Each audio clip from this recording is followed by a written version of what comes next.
Hello दोस्तों, आज की इस वीडियो में हम देखेंगे आरबीआई बैंक ऑफिस अटेंडेंट का फॉर्म कैसे फिल करते हैं। और इस वेबसाइट का लिंक आपको वीडियो के डिस्क्रिप्शन में मिल जाएगा। तो चलिए वीडियो शुरू करते हैं। न्यू रजिस्ट्रेशन पर क्लिक करेंगे।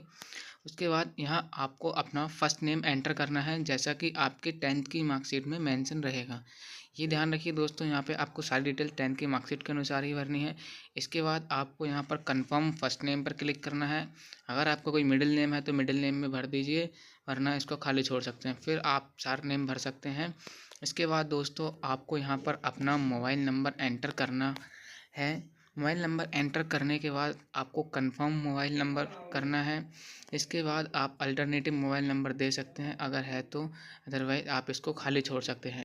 इसके बाद आपको यहाँ अपनी ईमेल आईडी एंटर करनी है। उसके नेक्स्ट स्टेप में आपको यहाँ डोमेन नेम सेलेक्ट करना है, फिर कंफर्म ईमेल आईडी करनी है। फिर आपको सिक्योरिटी कोड जैसा कि यहाँ पर दे रखा है वैसा एंटर करना है। फिर सेव एंड नेक्स्ट पर क्लिक करेंगे। ओके पॉपअप पर क्लिक करेंगे। आपका रजिस्ट्रेशन हो जाएगा। आपके फ़ोन पर एक रजिस्ट्रेशन नंबर और फिर आपको अपना फ़ोटो और सिग्नेचर अपलोड कर लेने हैं। जो आपका फ़ोटो है 50 से 100 KB के बीच रहेगा।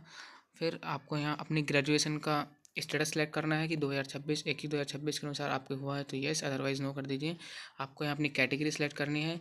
फिर यहाँ आपको अपना बोर्ड सेलेक्ट करना है, किस स्टेट से अपना 10th आपने पास किया है। फिर आप यहाँ पे ऑफिस सेलेक्ट कर लेंगे। मैंने यहाँ यूपी में किया तो मेरा कानपुर और लखनऊ था। यहाँ आपको एग्ज़ाम सिटी सेलेक्ट कर लेनी है। एग्ज़ाम सिटी 1 2 और 3, यहाँ आपको 3 एग्ज़ाम सिटी सेलेक्ट करनी होंगी। उसके बाद आपको लैंग्वेज प्रोफेंसी टेस्ट सेलेक्ट करना है, जो कि उत्तर प्रदेश का हिंदी है तो ऑटोमेटिक आ गया है। यहाँ आप डिसेबिलिटी पूछा जा रहा है, आप है तो यस कर दीजिए, अदरवाइज़ नो कर दीजिए। फिर आपसे अगेन डिसेबिलिटी के बारे में पूछा जा रहा है तो यस, अदरवाइज़ नो कर दीजिए। फिर आपसे यहाँ पे एक्स सर्विसमैन पूछा जा रहा है, एक्स सर्विसमैन है तो यस कर दीजिए, फिर नो कर सकते हैं। या डिसेबल एक्स सर्विसमैन यस या नो। फिर आपसे पूछा जा रहा है are you dependent ex serviceman kill in action, आप डिपेंडेंट एक्स सर्विसमैन के ऊपर हैं तो यस कर दीजिए, फिर नो कर दीजिए। अगर आपने दोबारा शादी की है तो येस, अदरवाइज़ नो कर दीजिए। यहाँ आपसे पूछा जा रहा है कि आप आरबीआई में करंट एम्प्लॉय हैं तो येस या नो। फिर एक्स एम्प्लॉय येस या नो। कंसेंट आधार पर येस करेंगे। उसके बाद आपको यहाँ पर अपना आधार नंबर एंटर करना है। आधार नंबर एंटर करने के बाद नेक्स्ट में आपको यहाँ अपना पैन नंबर एंटर करना है। पैन नंबर एंटर करने के बाद आपको नीचे नेशनैलिटी पर क्लिक करेंगे। यहाँ आप इंडियन सिटीजन्स पर क्लिक कर लेंगे। इसके बाद आर यू प्रोफेंसी पूछा जा रहा है कि आप अपने स्टेट की लैंग्वेज बोल सकते हैं या पढ़ सकते हैं तो यस, आपको यहाँ यस ही करना रहेगा। फिर आपसे पूछा रहा है कि आप गवर्नमेंट एम्प्लॉय हैं तो यस या नो। फिर आप अपनी रिलीजन सेलेक्ट कर लेंगे, जो भी आपका धर्म है। इसके बाद आपको नेक्स्ट में अपनी डेट ऑफ बर्थ सेलेक्ट करनी रहेगी। तो डेट ऑफ बर्थ यहाँ आपको फर्स्ट डेट सेलेक्ट कर लेनी है, फिर मंथ सेलेक्ट करेंगे। उसके बाद आप ईयर सेलेक्ट करेंगे। नेक्स्ट स्टेप में आपको अपना जेंडर सेलेक्ट करना रहेगा। मेल फीमेल जो भी आपका जेंडर आप सेलेक्ट कर लेंगे। आप ट्विन ब्रदर या सिस्टर हैं तो यस करेंगे, अदरवाइज़ नो करेंगे। इसके बाद आपको अपना मैरिटल स्टेटस सेलेक्ट करना है, मैरिड या अनमैरिड। फिर आप अपना यहाँ फादर नेम एंटर करेंगे, जैसा कि आपकी 10th की मार्कशीट पर मेंशन होगा। उसके बाद आपको यहाँ पर अपना मदर नेम मेंशन करना है, ये भी आपको 10th की मार्कशीट के अनुसार ही भरना है। उसके बाद आपको यहाँ पर एड्रेस 1 में आपको अपना एड्रेस फिल करना है, जैसा कि आपके डॉक्यूमेंट्स में है। और फिर एड्रेस 2 में भी अपना एड्रेस फिल कर सकते हैं, ये मैंडेटरी नहीं है। एड्रेस 1 आपका मैंडेटरी है। उसके बाद आप ये एड्रेस फिल करने के बाद आपको नीचे अपना डिस्ट्रिक्ट, यहाँ पे डिस्ट्रिक्ट भरना है। उसके बाद डिस्ट्रिक्ट भरने के बाद आप यहाँ से अपना स्टेट सेलेक्ट करेंगे। मेरा उत्तर प्रदेश है तो मैं यहाँ उत्तर प्रदेश सेलेक्ट कर लूँगा। फिर आप अपना यहाँ पे पिन कोड एंटर करेंगे, जो भी आपका pin code area pin code है वो आप फिल करेंगे। ये आप अपने आधार कार्ड के बैक साइड में देख सकते हैं। अगेन आपको प्रेजेंट एड्रेस और परमानेंट एड्रेस सेम है तो आप यहाँ चेक कर दीजिए, आपका एड्रेस यहाँ ऑटोमेटिक फिल हो जाएगा। फिर आपसे पूछा जा रहा है जीएसटी इनवॉइसिंग के लिए आप यहाँ प्रेजेंट या कॉरेस्पॉन्डेंट एड्रेस कुछ भी सिलेक्ट कर सकते हैं। नीचे आपसे बैंक अकाउंट डिटेल पूछी जा रही हैं, यहाँ आपको अकाउंट होल्डर का नेम फिल करना है। फिर आपको अपना अकाउंट नंबर फिल करना है। अकाउंट नंबर फिल करने के बाद कंफर्म बैंक अकाउंट नंबर पर क्लिक करेंगे। कंफर्म अकाउंट नंबर करना है। कंफर्म अकाउंट नंबर करने के बाद नीचे आपको बैंक एंड ब्रांच नेम पर क्लिक करना है। यहाँ पे आपको जिस भी बैंक का अकाउंट है वो आप बैंक यहाँ पे फिल करेंगे। अगेन उसकी ब्रांच कहाँ पे है, ब्रांच फिल कर देंगे। उसके बाद टाइप ऑफ अकाउंट में करंट या सेविंग अकाउंट सेलेक्ट कर लेंगे। अगेन आपको यहाँ IFSC कोड एंटर करना है। जो भी आपकी बैंक का IFSC कोड है ये आपको पासबुक पे मेंशन रहेगा।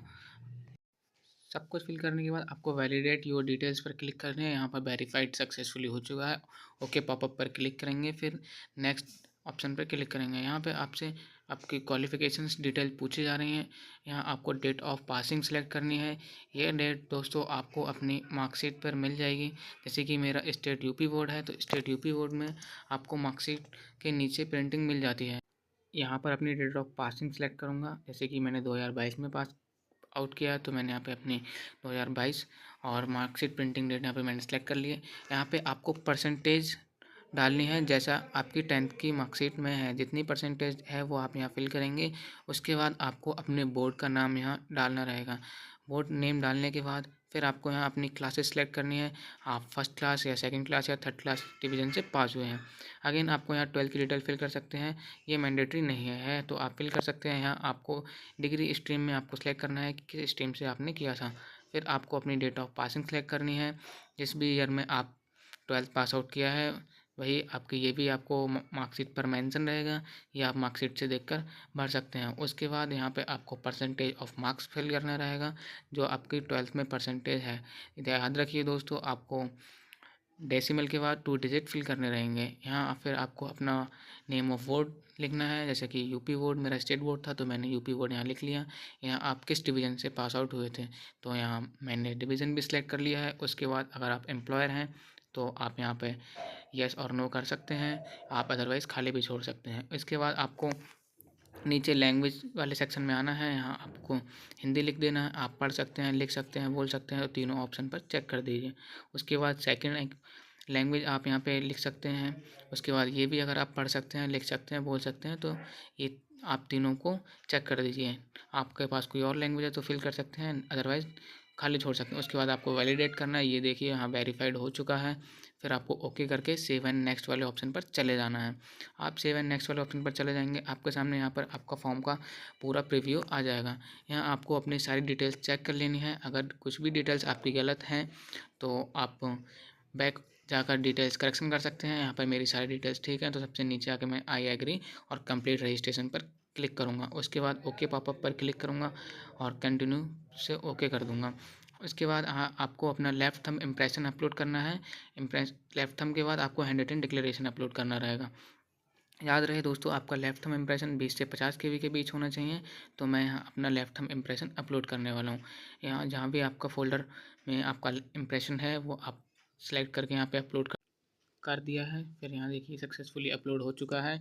ओके पर क्लिक करेंगे। यहाँ आपको हैंड रिटन डिक्लेरेशन अपलोड करना है, तो मैं यहाँ हैंड रिटन डिक्लेरेशन पर अपलोड करूँगा। यहाँ मैंने हैंड रिटन डिक्लेरेशन भी मेरा सक्सेसफुली अपलोड हो चुका है, ये देखिए। फिर ओके पर क्लिक करूँगा। उसके बाद आपको नीचे डिजी लॉकर से कंसेंट देना है, तो यहाँ आप येस पर क्लिक करेंगे। उसके बाद do you want to proceed पर ओके पर क्लिक करेंगे। फिर इसके बाद आपको अपना डिजी लॉकर से अटैच मोबाइल नंबर यहाँ पे एंटर करना रहेगा। तो मैं यहाँ पे अपने डिजी लॉकर से अटैच मोबाइल नंबर एंटर करने के बाद दोनों ऑप्शन पर क्लिक करूँगा। उसके बाद साइन इन वाले ऑप्शन पर कर देना है। फिर आपके रजिस्टर्ड मोबाइल नंबर और ईमेल पर एक OTP सेंड किया जाएगा, वो आपको OTP यहाँ पर फिल करना है। OTP फिल करने के बाद आपको साइन इन वाले ऑप्शन पर क्लिक करना होगा। तो मैं यहाँ OTP फिल कर ले रहा हूँ।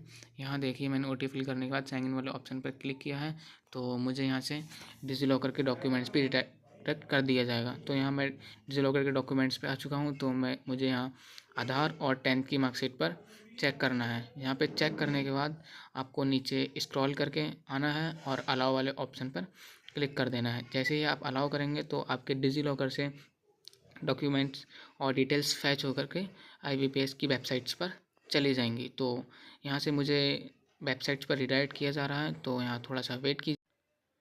प्रोसेसिंग होने के बाद आपको ये देखिए मैं डिजी लॉकर से मुझे वेबसाइट पर रिडायरेक्ट कर दिया गया है। इसके बाद आप क्लिक हेयर प्रीव्यू कर सकते हैं। यहाँ पे आपके डिटेल्स हैं, एक्नॉलेज एंड प्रोसीड पर क्लिक करेंगे। उसके बाद नीचे आपको सिंपली ये सिक्योरिटी कोड दे रखा है। सिक्योरिटी कोड आपको जैसा कि दिया है वैसा फिल करने के बाद नीचे आपको सेव एंड नेक्स्ट वाले ऑप्शन पर क्लिक करेंगे। सेव एंड नेक्स्ट वाले ऑप्शन पर क्लिक करने के बाद आपको ओके पर क्लिक करना है। ओके पर जैसे ही आप क्लिक करेंगे फिर आपको पेमेंट गेटवे पर रिडायरेक्ट कर दिया जाएगा। यहाँ आपको विल डेस्क के थ्रू पेमेंट करना है। फिर आपको यहाँ पे अगेन कैप्चर कोड फिर दे रखा होगा, आप सिक्योरिटी कोड यहाँ पे फिल करने के बाद नीचे सबमिट वाले ऑप्शन पर क्लिक करेंगे। डू यू वांट सबमिट पर अगेन ओके पॉपअप क्लिक करेंगे। उसके बाद आपको यहाँ से सीधे सीधे पेमेंट गेटवे पर आ। तो दोस्तों मैंने यहाँ पर पेमेंट कर दिया है और पेमेंट सक्सेस हो चुका है। पेमेंट सक्सेस होने के बाद आपको एक नया टैब ओपन करना है और अगेन वेबसाइट पर दोबारा से विज़िट करना है।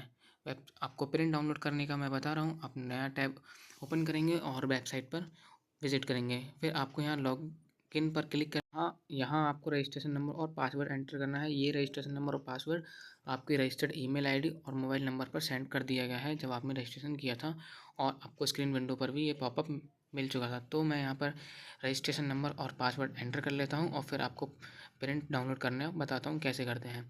तो मैंने यहाँ पे अपना रजिस्ट्रेशन नंबर एंटर कर दिया है। उसके बाद मैं यहाँ अपना पासवर्ड एंटर करूँगा, और पासवर्ड भी दोस्तों याद रहे कि जैसा भी आपको पासवर्ड दिया है वैसा ही आपको एंटर करना है। अगर कैपिटल में दिया है तो कैपिटल, स्मॉल में दिया है तो आप स्मॉल में एंटर करेंगे। उसके बाद आपको नीचे सिक्योरिटी कोड पर क्लिक करेंगे तो सिक्योरिटी कोड एंटर करना है। तो जैसा भी सिक्योरिटी कोड मैं एंटर करने का सबमिट पर क्लिक करूँगा, उसके बाद आपको यहाँ अपना प्रिंट ओपन हो जाएगा। यहाँ पे आप देखिए प्रिंट एप्लीकेशन पर करके आप अपना यहाँ से प्रिंट डाउनलोड कर सकते हैं। तो थैंक यू।